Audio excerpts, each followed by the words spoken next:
أعوذ بالله من الشيطان الرجيم بسم الله الرحمن الرحيم رب اشرح لي صدري ويسر لي أمري واحلل عقدة من لساني يفقه قولي. نن به موږ د سوره بقره پنځم آیات نه والا اوومه پورې به وایو که نه، داسې به اولنی رکوع هم پوره شي.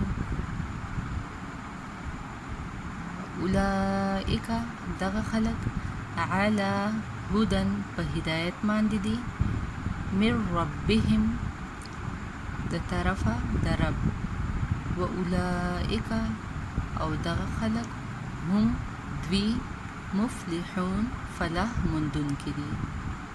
کم خلک فلاح موندونکي دي؟ د دې نه مخکې د متقیانو صفات بیان شوي وو که نه، نو هغه ټول صفات چې په کم بنده کې نو هغه د الله د طرفه په هدایت باندې دی او کامیاب دی.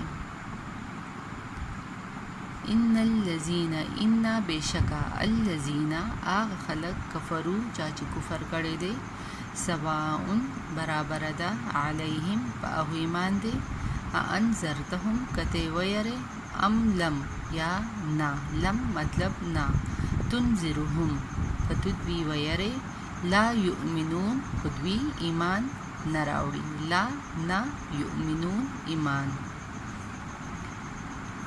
په دې کې بس دویم د کافرانو ذکر بیانېږي که نه، چې کافران هغه خلک دي، مطلب هم په ښکاره باندې کافران دي او هم په پټه، په زړه کې هم کافر دی او په ښکاره هم کافر دی. نو که ته یې ویرې او که ته یې ونه یرې، د الله کلام که ورته واورې او که ورته نه اورې، خو هغوی ایمان نه راوړي. ختم الله مهر لګو الله علی قلوبهم په زړونو ردوی باندې، وعلى سمعهم او په غوږونو ردوی باندې، وعلى ابصارهم او په سترګو ردوی باندې غشاوتون پردی دي، ولهم او ردی دپاره عذاب عظیم عذاب ډیر لوی دی. دلته کې وایي که نه چې الله رب العالمین د هغوی په زړونو باندې مهر ولګو. لکه یو انسان یې هغه رو رو ګناه کوي نو د هغه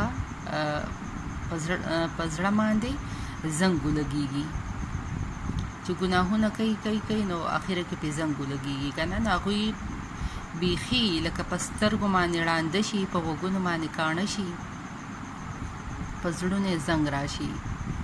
نو د الله کلام هدایت هیڅ قسم نصیحت دا پې اثر نه کوي که نه. نو الله رب العالمین وایي چې دا هم په ښکاره باندې کافر دی، هم په پټه باندې په خپل رضا سلا باندې که نه. نو الله رب العالمین د دې دپاره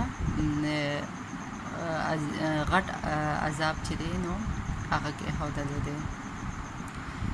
کافر خو بس په ښکاره باندې انکاري دی که نه، نو بس الله د هغوی دپاره غټ عذاب کې ایښودلی دی.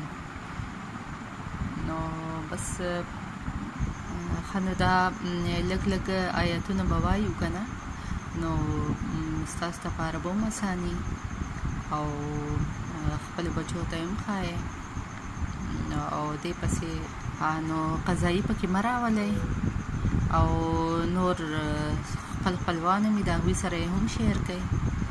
بس صدقه جاریه ده د ټولو دپاره.